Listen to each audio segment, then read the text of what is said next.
Bismillahirrahmanirrahim. Assalamualaikum warahmatullahi wabarakatuh. Di dalam persoalan tauhid, saudara, di kuliah tauhid ini memang pengalaman saya ya, sampai kemudian ketemu dengan la ilaha illallah Muhammad Rasulullah.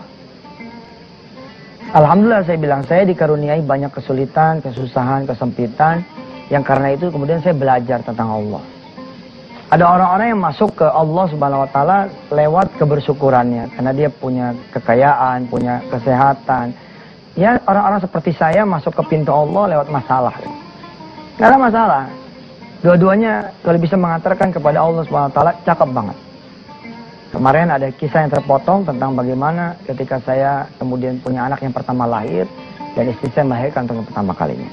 Tapi mari kita lanjutkan dulu dengan pembahasan dan pembacaan khataman Quran surah An-Nisa ayat berikutnya, yakni ayat 22, dan kita langsung habiskan ayat 23 karena selesai pula ini ternyata juz yang keempat. Berarti besok Senin tinggal juz yang kelima. Subhanallah, pelan-pelan udah 4 juz kita ngaji. Allahu Akbar. A'udzu billahi minasy syaithanir rajim.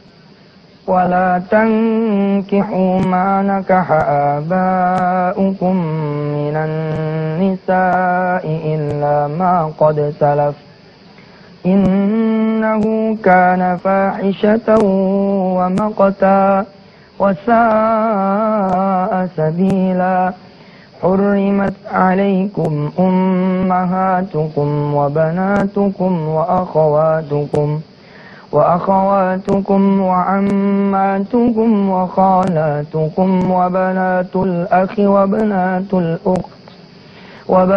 الأخت وأمهاتكم اللاتي أرضعنكم وأخواتكم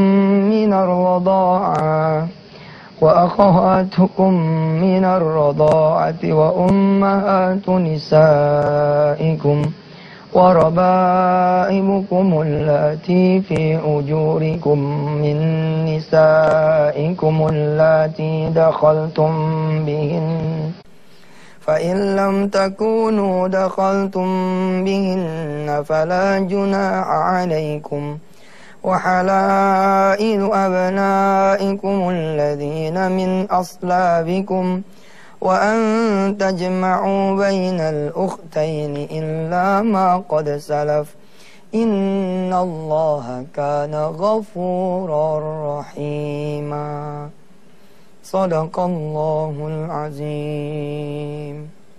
Al-Quran ini lengkap sekali, ada hukum munakahat, yakni hukum pernikahan, ada mawaris, hukum waris. Nah di urusan hukum pernikahan ada kemudian larangan siapa saja yang kita tidak boleh menikahinya.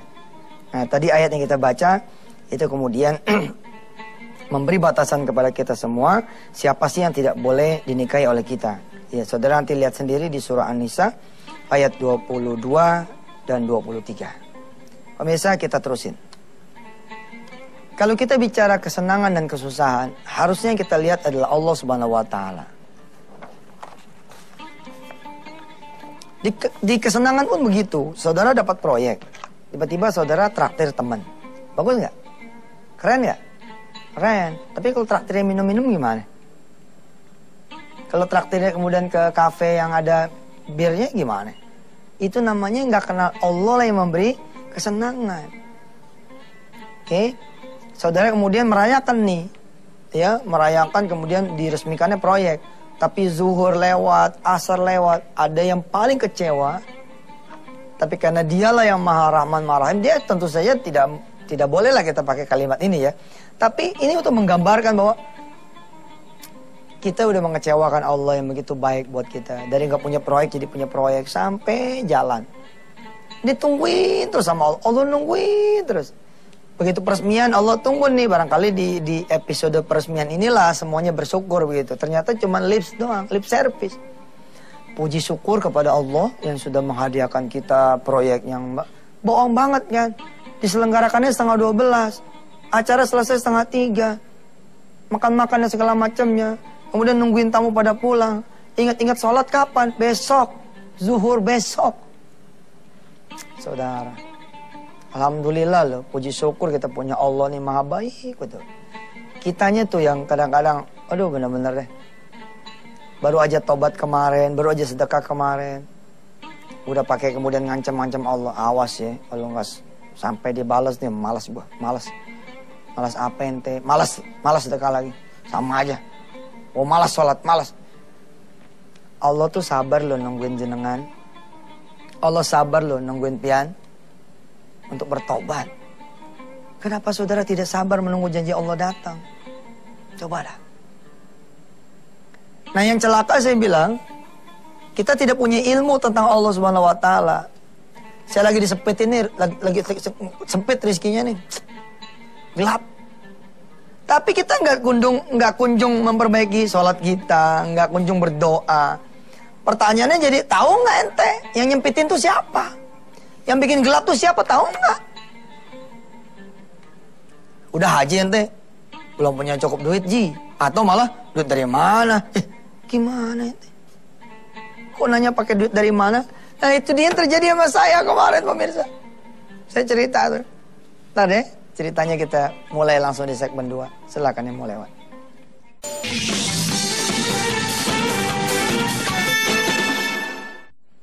Ya pemirsa, di buku saya nih, di buku kuliah Tauhid, di buku kuliah Tauhid ini saya sengaja bawa terus buku ini. Maaf saya sedang tidak berpromosi ya, karena akan ada cas iklan. Ini saya sedang jualan. Nah jadi beda kan. Jualan apa? Jualan isinya bos. Kapan lagi saya bisa kemudian mengajar ya lewat apa Antv ini. Insya Allah berkahnya semua juga buat Antv ya. Saya beritahukan nih di buku ini. Ketika saudara punya kesulitan, ini dia. Ini judulnya nih. Chapter yang kedua. La ilaha illallah. Tidak ada Tuhan selain Allah. Ini mahal nih kalimat ini. Mahal sekali kalimat ini. Ada orang yang baru mengenal Allah setelah gedebrak-gedebruk diambil, kemudian rukuknya diambil, usahanya ancur-ancuran, punya utang banyak, baru kenal. Dan saya suka menghibur malah, saya bilang, ente kalau jadi kenal sama Allah gara-gara punya utang banyak, ente mesti bersyukur. Ada orang malah yang Allah tidak mau memperkenalkan dirinya, nggak mau, Allah betul-betul nggak mau lihat malah. Bahkan bukan cuma di dunia Allah nggak mau lihat, di akhirat Allah nggak mau lihat juga. Waduh Pak, mau kemana kita? Belajar saya tauhid. Saya bisikan istri saya ketika beliau melahirkan, punya anak dan kita punya masalah. Lihat definisinya ini, salah sekali. Saya bilang saya punya masalah, apa masalahnya? Saya nggak ada duit, jadi saya harus nyari duit. Kalimatnya dirubah tuh, dikit aja dirubah.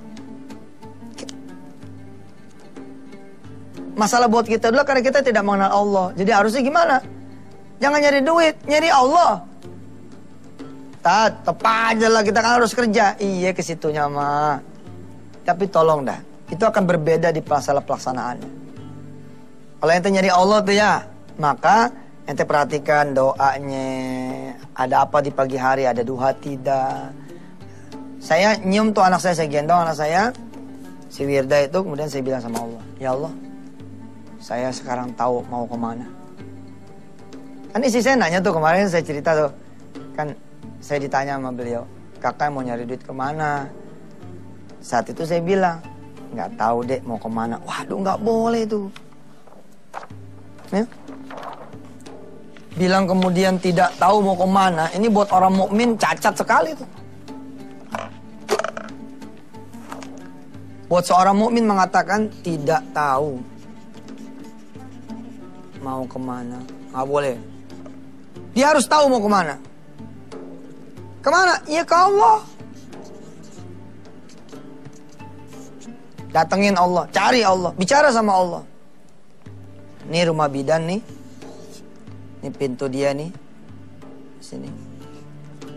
Ada 2 pintu sini nih, istri saya di sini.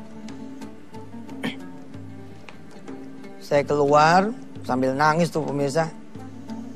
Di sini nih saya sujud nih. Benar-benar sujud tuh. Masih bawa helm, masih pakai jaket. Saya sujud bener. Saya bilang sama Allah. Pertama saya minta maaf dulu udah ngecilin Allah. Kedua, kenapa saya tidak bersyukur. Malah kemudian nyari yang gak ada gitu. Ingatnya malah gak punya duitnya, bukan masalah. Alhamdulillah anak saya lahir. Harusnya kan itu dulu disebut. Alhamdulillah anak saya lahir selamat, alhamdulillah istri saya kemudian melahirkan selamat, alhamdulillah ditemani sama mertua, alhamdulillah kemudian bidannya ada, alhamdulillah prosesnya lancar, alhamdulillah dulu, baru kemudian tak masuk ke permintaan. Tapi saya enggak, karena konsentrasi saya dan semua hampir rata-rata orang yang punya kesusahan adalah kesusahan. Perhatikan saudara, ada kesenangan, oke, ada kesusahan. Semua orang-orang nih hampir rata konsentrasi pada kesusahan dia. Kenapa? Karena dia egois. Yang dia pikirin dirinya sendiri, nggak pernah mikirin Allah tuh.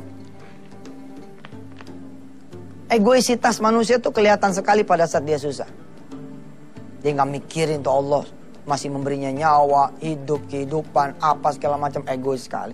Saya termasuk egois, mikirin susah mulu. Maka ketika saya sujud, nah, ini kakinya gitu kan.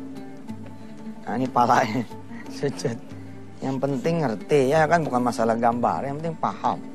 Ini lagi sujud nih. Saya minta ampun sama Allah. Udah ngecilin Allah, nggak berterima kasih pada Allah. Dan memang pada hari H itu melahirkan, sebelumnya memang udah diantar kepada saya itu nyari Allahnya nggak maksimal, yang maksimal nyari duitnya. Ini nggak benar, yang benar maksudnya gimana? Ada yang tahu? Pemirsa ada yang tahu? Kalau ada yang tahu coba jawab gimana? Insya Allah saya nggak bisa dengar. Iya karena saudara di rumah tahu. Yang benar itu adalah maksimal nyari Allahnya, maksimal nyari duitnya. Pemirsa pada saat istri saya dulu hamil ya. Pada saat istri saya hamil, ya Allah salam saya naik motor dari Tangerang, dari Ketapang. Alhamdulillahirabbil alamin. Sampai kemana coba? Sampai ke Bekasi. Istri tuh lagi hamil, aneh gembol-gembol di belakang. Allahumma sholli ala, ketemu enggak tuh orang kita cari. Saya pikir-pikir tuh bodohnya saya, ya Rabb. Ampun. Coba kalau nyari Allah ya, perjalanan kira-kira 4 jam ini kan. Hah? Ya kan saya mesti berhenti namanya bawa orang hamil. 8 jam ditambah lagi dengan perjalanan kira-kira 10 jam coba. Coba kalau kita zikir udah kayak apa nih? Ustadz nyari duit itu ibadah loh. Enggak, nih nyari orang kok, bukan nyari duit. Nyari orang. Bagaimana kalau kemudian nyari keluarnya ini, kalau kita zikir nggak mungkin juga sampai 10 jam. Tapi bagaimana kita bungkus nyari duit itu adalah ibadah. Kalau saya kan enggak. Pada zaman dulu saya belajar, saya nyari orang yang bisa bantuin saya pada saat nanti istri saya melahirkan dapat duit. Udah salah, gatot gitu. Itu yang membuat saya alhamdulillah nggak bisa dapat duit sampai hari H. Dan ini pelajaran yang berharga buat diri saya yang saya share pada saudara semua. Insya Allah kita akan ketemu di segmen 3.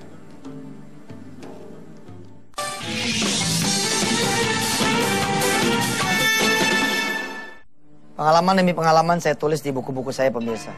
Insya Allah di antara saudara-saudara yang punya buku kuliah tauhid ada yang belum. Saya tidak menyarankan saudara untuk membeli buku saya. Enggak, saya menyarankan saudara ikut menjual buku saya.